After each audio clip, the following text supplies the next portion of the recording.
There is a level of mental control that makes you seem inhuman, a level where stress, temptation, even chaos itself fails to penetrate.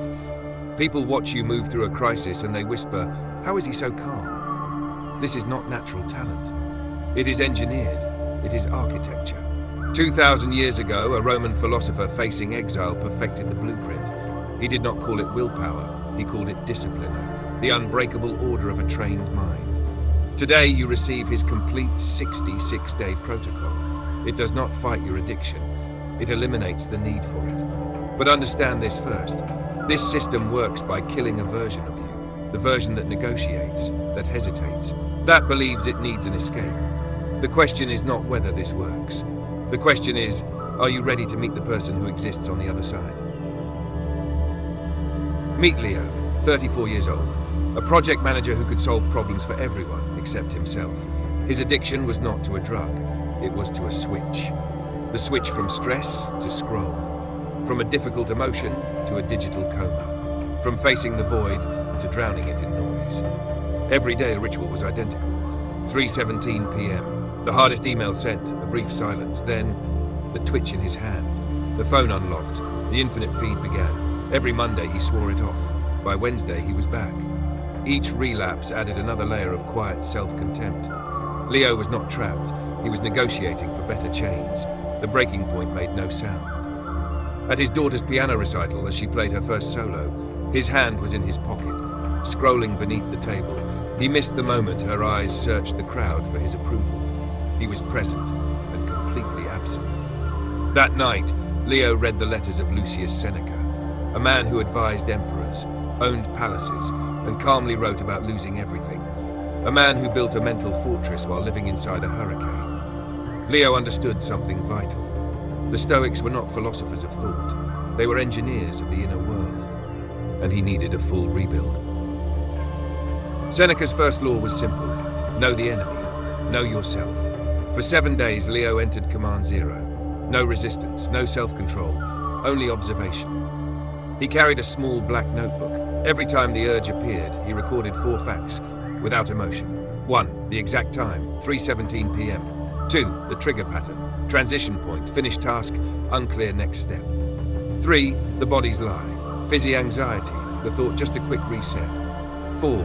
The true cost, 27 minutes lost, 1 hour of fog, self-trust eroded. By day 7, the pattern was undeniable.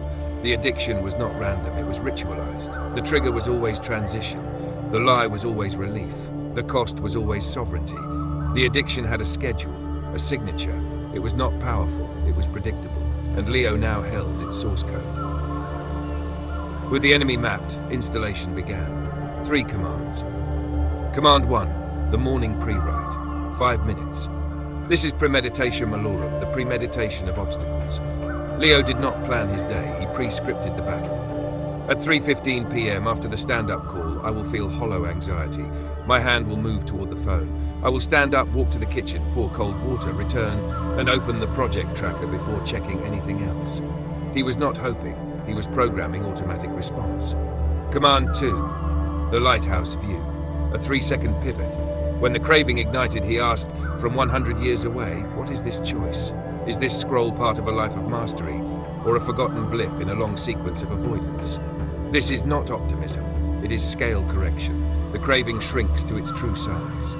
Command 3, the evening debrief. 3 minutes, no guilt, only data.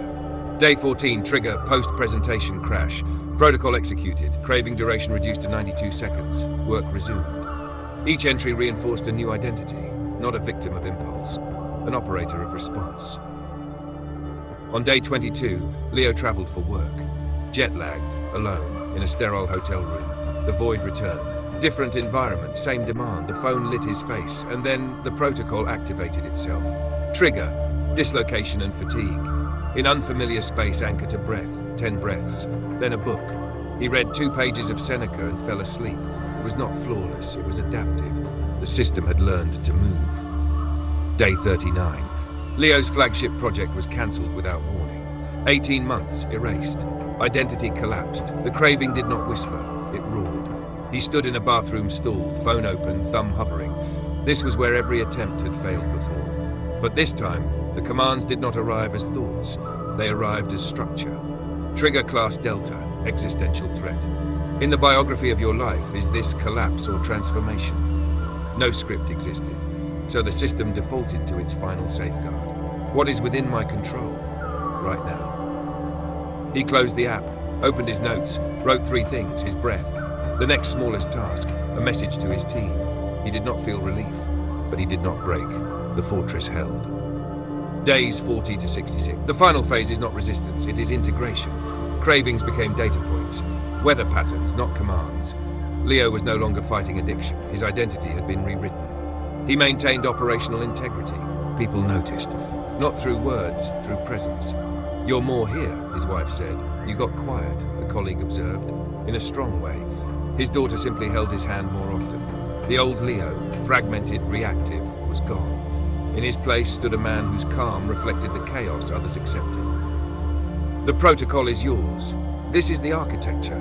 Command 0, the 7-day cold audit. The 3 commands: pre-write, lighthouse view, evening debrief. The storm will come, it is the final proof. The next 66 days will pass regardless. You will either remain a subject of internal chaos, or you will build your republic of order. Your first act must be public.